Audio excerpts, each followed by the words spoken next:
Good morning everyone, welcome back to Acme Experts. बच्चे, last time हमने discuss कर रहे थे जनरल डिफेंसेस। मैंने आपको बोला था कि एक्ट ऑफ गॉड तक हो चुका है, हमने रेस्क्यू केसेस पढ़ लिए हैं। अब हमारे पास जो रिमेनिंग कुछ हमारे पास एक्सक्यूजेस रहते हैं हमारे डिफेंडेंट के फेवर में, उनमें से एक है हमारे पास कौन सा, एक है नेसेसिटी और दूसरा हम देखते हैं क्या है। ठीक है, अभी तक हम लोगों ने क्या क्या चीज़ें डिस्कस करी हैं। हमने कॉन्सेप्ट डिस्कस किया है टॉट का, हमने उसके ओरिजिन की बात करी है। वी हैव ऑलरेडी डिस्कस्ड कि ऑब्जेक्टिव्स क्या हैं बेसिकली। अगर एक हमें किसी भी इंडिविजुअल को टॉट्स के लिए लायबल डिक्लेयर करना है तो हमें उसके लिए क्या क्या ऑब्जेक्टिव फुलफ़िल करने पड़ेंगे। उसके बाद हमने डिस्कस किया था अपनी लास्ट लेक्चर में कि जो हमारे डिफेंडेंट है उसके पास कौन कौन से डिफेंसेस हैं, राइट। तो अभी तक जो हमने डिफेंसेस डिस्कस कर चुके हैं उनमें से लास्ट के जो 2 डिफेंसेस बचे हैं आज हम उनके बारे में बात करेंगे। उसके बाद हम डिस्कस करेंगे हमारे नेक्स्ट सिविल रॉन्ग्स के बारे में। बच्चे, as I already told you, what do you mean by necessity. Necessity का सिंपल मीनिंग है जब ज़रूरत के टाइम पे आपको कुछ ऐसा एक्ट करना पड़ता है जो आप नहीं करना चाहते हैं, उसे आप किसी भी इंडिविजुअल को लायबल डिक्लेयर करने के लिए यूज़ नहीं करेंगे। फॉर एन एग्जांपल, हमने लास्ट टाइम भी एक बात करी थी।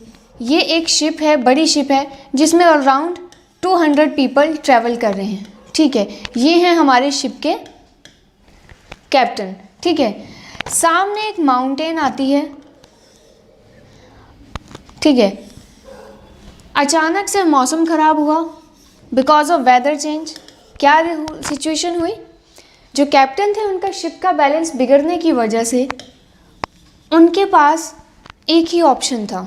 वो ऑप्शन क्या था, एक जो छोटी सी शिप इस डायरेक्शन में थी जिसमें सिर्फ 2 लोग ट्रैवल कर रहे थे। ठीक है, जिसमें सिर्फ 2 लोग ट्रैवल कर रहे थे। हमारे शिप के कैप्टन ने इन 200 लोगों को बचाने के लिए क्या किया, अपनी शिप की डायरेक्शन एक पहाड़ की ओर टर्न करने की जगह अपने राइट में डाइवर्ट कर दी। और राइट में डाइवर्ट करने की वजह से इन 2 लोगों की इमीडिएटली डेथ हो जाती है because of the biggest ship. जो बड़ी शिप होती है उसकी वजह से छोटी शिप में ट्रैवल कर रहे 2 लोगों की डेथ हो जाती है। ठीक है, अब यहाँ पे डेथ हो गई, 2 लोग यहाँ पे मिसिंग हो गए। ठीक है, 2 लोग यहाँ पे मिसिंग है। अब जब यहाँ पे कोर्ट में केस फाइल किया गया on the against the captain, ठीक है, जो हमारे कैप्टन है उनके अगेंस्ट केस फाइल किया गया, तो उन्होंने प्ली जो ली है, उन्होंने प्ली ली है हमारे कैप्टन ने नेसेसिटी की। हमारे कैप्टन ने बोला है बड़े ऑफेंस को बचाने के लिए, कुछ बड़े मिस हैपनिंग को रोकने के लिए अगर आपको छोटा सा कोई एक्सीडेंट करना पड़ता है then that accident is not considered as टॉट। आप उसको सिविल रॉन्ग नहीं मानेंगे, उसके लिए हम किसी को लायबल डिक्लेयर नहीं कर सकते। यहाँ पे क्या था, बड़ा ऑफेंस क्या था, अगर 200 लोगों की 200 पीपल की डेथ हो जाती तो 200 लोगों को बचाने के लिए कैप्टन टेक द एफर्ट, उन्होंने 2 लोगों की शिप थी उसके पास जाके अपनी बड़ी शिप को कोलाइड कर दिया, जिसकी वजह से 200 पीपल्स बच गए थे लेकिन 2 लोगों की डेथ हो गई थी। इसको नाम दिया है हमारे टॉट में नेसेसिटी। बड़े मिस हैपनिंग को रोकने के लिए अगर आप छोटा सा ऑफेंस करते हैं, छोटा सा ऑफेंस का मीनिंग है अगर आप कम लोगों को हार्म पहुंचाते हैं then that will be considered as a good defence. ठीक है, यहाँ तक क्लियर है। एक बार रीड करते हैं क्या बोलता है नेसेसिटी का heading. If an act is done to prevent greater harm. अब हम क्वेश्चन मार्क कर लेते हैं, हमारे क्वेश्चन क्या बनते हैं, greater harm even though the act was done intentionally is not actionable and serves as a good defense and serves as a कैसा होगा वो, as a good defense. The following point should be considered. harm जो है intentional है, हमने already mark किया है। For example, performing an operation of an unconscious patient just to save life is justified. ये एक इंडिविजुअल है, ठीक है, हमारे जो डॉक्टर है वो कहते हैं कि इनके पाँव के इस पोर्शन में क्या हो गया है, इन्फेक्शन फैल चुका है। अगर हमें इस इंडिविजुअल को, हमारे इस इंडिविजुअल का नाम है एक्स, अगर हमें एक्स को बचाना है तो हमें इनके इस पाँव को काटना पड़ेगा, ठीक है, हमें इनके इस पाँव को काटना पड़ेगा। तो जब हमारा पेशेंट अनकॉन्शियस स्टेट में होता है, हमारे डॉक्टर क्या करते हैं, इस पाँव को कट कर देते हैं। अब हमारे पेशेंट क्या है, वो चले गए कोर्ट में कि मेरी परमिशन के बिना उन्होंने मेरे पैर को कट कैसे किया, ठीक है। तो यहाँ पे कोर्ट के पास जो डॉक्टर जो है अपना डिफेंस देंगे, वो ये कहेंगे कि मुझे इस पूरे के पूरे इंडिविजुअल को सेव करने के लिए, इस इंडिविजुअल की लाइफ को सेव करने के लिए मुझे उनके पैर को कट करना पड़ा। रीज़न कि अगर मैं इनके पैर को कट नहीं करता तो ये सारा इन्फेक्शन इनकी पूरी बॉडी में फैल जाता और जिनकी वजह से इनकी डेथ हो सकती थी। To save the biggest miss happening, एक बड़ी मिस हैपनिंग को रोकने के लिए हमने छोटा सा एक्ट किया है, ठीक है। इसी को हम नेसेसिटी का नाम देते हैं। अब हमने बात करी है कि हम क्वेश्चंस क्या क्या आते हैं हमारे पास, ठीक है। क्वेश्चंस अगर आप एक बार मार्क करेंगे, हमारे ऑब्जेक्टिव में क्या क्या पूछे जाएंगे, ग्रेटर हार्म होना चाहिए, राइट, इंटेंशनल हो सकता है काम, कोई प्रॉब्लम नहीं है, ठीक है, नॉट एक्शनेबल है, serves as a good defence, ठीक है। यहाँ तक क्लियर है। फर्स्ट क्वेश्चन डायरेक्ट पूछे जाते हैं, हार्म कैसा होना चाहिए, बड़ा हार्म होना चाहिए, छोटा, loss is not comparable, loss should be the greater one, इतना बड़ा होना चाहिए कि उसको प्रोटेक्ट करने के लिए आपने क्या किया, आपने एक छोटा ऑफेंस कमिट किया। सेकंड क्वेश्चन, इंटेंशनली भी हो सकता है, नो डाउट, इंटेंशनल और इंटेंशनल हो सकता है। थर्ड क्वेश्चन, एक्शनेबल नहीं है। क्वेश्चन हमारे पास ये आता है, एक अगर हम पैराग्राफ बेस की बात करते हैं, हमारे पास एक सिचुएशन आएगी, इलस्ट्रेशन आएगी, जिसमें लिखा हुआ होगा कि एक डॉक्टर ने ऐसा करा, उनके बीच में कॉन्ट्रैक्ट नहीं हुआ था, पेशेंट अनकॉन्शियस स्टेट में था, डॉक्टर ने उसका पाँव काट दिया था, उसके बाद जो है पेशेंट हमारे कहाँ गए, कोर्ट में गए, अपील करने गए, कंपनसेशन मांगने गए, डॉक्टर को ये हुआ, एक आपको लैटिन मैक्सिम या टर्म यूज़ कर दी जाएगी, उसके बाद बोला जाएगा, उसके बेसिस पे कुछ इलस्ट्रेशन क्वेश्चंस अवेलेबल होते हैं, ठीक है। उन प्रिंसिपल को हमें तभी फाइंड कर पाएंगे जब हमें यहाँ पे वर्ड्स का मीनिंग क्लियर होगा। इन अ सेम वे अगर हम बात करते हैं हमारे ऑब्जेक्टिव वे में, अब यही क्वेश्चन हमारे, यही 5 लाइनें हमारे ऑब्जेक्टिव में कैसे पूछी जाती हैं, जिन जिनको हमने मार्क किया है, यही वर्ड्स आपको ऑब्जेक्टिव में क्वेश्चंस में मिलते हैं। तो इसीलिए मैंने आपको बताया था स्टार्टिंग में कि जब भी हम प्रिपेयर करते हैं, हम एक चीज़ करते हैं, हम हमेशा 100 आउट ऑफ सिलेबस में से 100 पढ़ के जाना चाहते हैं, और इस 100 को पढ़ने की वजह से जो हमारा बेटा 60% हमें याद रख के जाना होता है, हम उस चीज़ को हमेशा भूल जाते हैं, ठीक है। तो ये जो हम नंबरिंग कर रहे हैं, कौन सा वर्ड एग्ज़ाम में आता है, ये ही है हमारा वो 60%। इज़ दैट क्लियर, ठीक है। यहाँ तक क्लियर है कि हमें कौन सी चीज़ एग्ज़ाम में पढ़नी है जो हमसे पूछी जा रही है,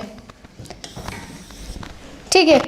पता लग गया किस तरीके के 60% जो हमें पढ़ना है क्वेश्चंस अवेलेबल हो रहे हैं हमारे पास, ठीक है। नेसेसिटी में से मैंने क्वेश्चंस बता दिए। आगे चलते हैं अपनी नेक्स्ट स्लाइड पे। एक केस है हमारे पास, क्या बोला इस केस में, कॉब वर्सेस शार्प पे 1891 का केस है। पहला क्वेश्चन जो आफ्टर +2 एग्ज़ाम दे रहे हैं, सॉरी जो ग्रेजुएशन के बाद एग्ज़ाम दे रहे हैं, उनसे मोस्टली ईयर्स पूछे जा रहे हैं। Second, the defendant enter the plaintiff premises to stop the, किस लिए एंटर किया प्लेंटिफ ने, spread of fire in the adjoining land, ठीक है। The defendant enter the plaintiff premises to stop the spread of fire in the adjoining land where the defendant masters had the shooting rights. Defendant का भी property attached है. Since the defendant's act was to prevent greater harm, so he was held not liable for trespass. अब देखो questions क्या बनते हैं, इसमें से हम क्वेश्चंस ढूंढते हैं पहले ऑब्जेक्टिव वालों के लिए। पहला, कॉब वर्सेस शार्प पे कौन सा केस, ईयर का केस है, पहला क्वेश्चन। दूसरा क्वेश्चन, डिफेंडेंट ने कौन सा ऑफेंस कमिट किया था, ट्रेसपास का ऑफेंस कमिट किया था, ठीक है। कॉब वर्सेस शार्पे में किस चीज़ को रोकने की कोशिश करी गई थी। ये आपको पूरा इलस्ट्रेशन बेस में भी आ सकता है, पैराग्राफ में एक स्टोरी मेकिंग की तरह, ठीक है। उसमें से हमें फाइंड आउट करना है एक क्या था, बिगेस्ट हार्म क्या था, spread of fire, shooting rights को बचाने के लिए वहाँ पे जो उनके मास्टर का, जो डिफेंडेंट के मास्टर का मटेरियल रखा हुआ था शूटिंग के रिगार्डिंग, उसमें बहुत सारा कोलिजन हो सकता था, बहुत सारा ऑफेंस जो था हायर लेवल पे हो सकता था, जो इंसिडेंट था, जो एक्सीडेंट था वो हायर लेवल पे हो सकता था। इस ऑफेंस को बचाने के लिए हमारे डिफेंडेंट के सर्वेंट ने क्या किया, प्लेंटिफ के प्रीमाइसेस में एंटर किया और जो आग लगी थी उस आग को बुझाया। उसकी वजह से जो हमारे डिफेंडेंट को एंटर करना पड़ा था, ट्रेसपास करना पड़ा था, इसके लिए उन्होंने डिफेंस दिया है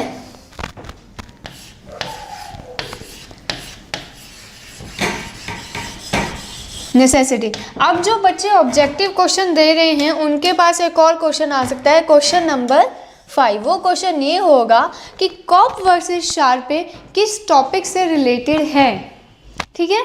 वेरी ट्रिकी आंसर है हमारे पास, आप देख सकते हैं मैंने आपके लिए पूरे केस में से 4 वर्ड्स निकाले हैं। आप इन 4 वर्ड्स को पढ़ सकते हैं और आपके एग्ज़ाम का 60% ईजिली फाइंड आउट हो गया।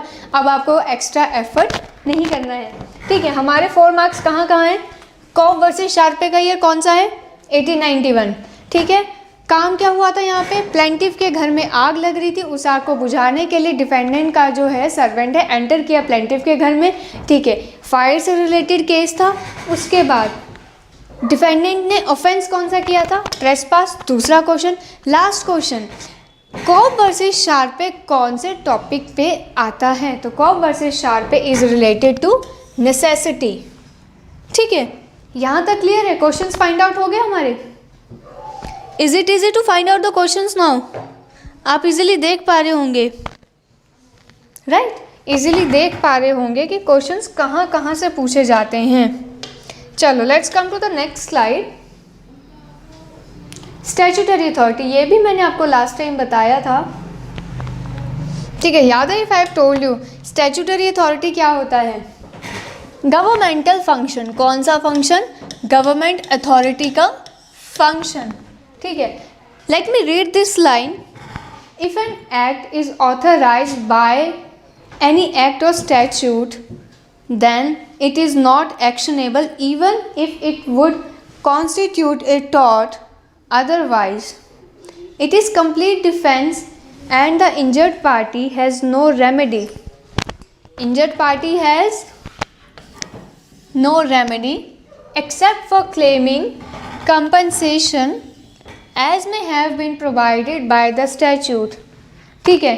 क्वेश्चन क्या है हमारे स्टैट्यूटरी डिफेंस पे। अभी तक हम ये सब क्या पढ़ रहे हैं, डिफेंस पढ़ रहे हैं, ठीक है। तो अभी हमने बोला अगर आप डिफेंस लेते हैं स्टैट्यूटरी अथॉरिटी की, जो भी एक्ट हुआ है गवर्नमेंट के अथॉरिटी के अंदर हुआ है, तो उसमें से क्वेश्चंस क्या क्या निकल के आते हैं। पहला क्वेश्चन है वो एक्ट कैसा होना चाहिए, बाय एनी एक्ट स्टैट्यूट, ठीक है, या तो ऑथराइज्ड हो किसी एक्ट के थ्रू या किसी स्टैट्यूट के through. Now let me find out the questions. पहला, ऑथराइज कैसे होना चाहिए, या तो बाय एक्ट होना चाहिए या बाय स्टैट्यूट होना चाहिए, किसी न किसी एक्ट में, किसी न किसी स्टैट्यूट में, किसी न किसी बुक में उस ऑफेंस, उस काम को करने की परमिशन दी गई हो। दूसरा, क्या पार्टी के पास कोई रेमेडी है, आंसर इज नो। तीसरा क्वेश्चन, लेकिन नेक्स्ट क्वेश्चन, क्या स्टैट्यूटरी अथॉरिटी के ऑफेंस के अगेंस्ट क्या हम कंपनसेशन क्लेम कर सकते हैं, डेफिनेटली क्लेम कर सकते हैं। हमारे पास एक ही ऑप्शन है, that is to claim compensation. Most of the time जब हम एग्ज़ाम देते हैं हम इस लाइन को पढ़ के जाते हैं, लेकिन हम ये पढ़ना भूल जाते हैं कि कंपनसेशन में मिलना और ऑफेंस में पनिशमेंट करना दो अलग अलग चीज़ें हैं, ठीक है। रेमेडी नहीं मिलेगी, मैंने आपका फ़ोन तोड़ दिया है, आपको मैं रिटर्न में पैसे दे सकती हूँ, पैसे क्या हुए, कंपनसेशन हुआ। रेमेडी क्या हुई, मैं आपको रिटर्न में फ़ोन गिफ्ट कर रही हूँ, वो नहीं हो रहा है, ठीक है। Is that clear. ये हमारे क्वेश्चन निकल के आ रहे हैं स्टैट्यूटरी अथॉरिटी से। एक बार देख सकते हैं हमारे जो है 4 क्वेश्चंस निकल के आ रहे हैं out of the statutory authority, if you can see. चलो let's come to the next slide.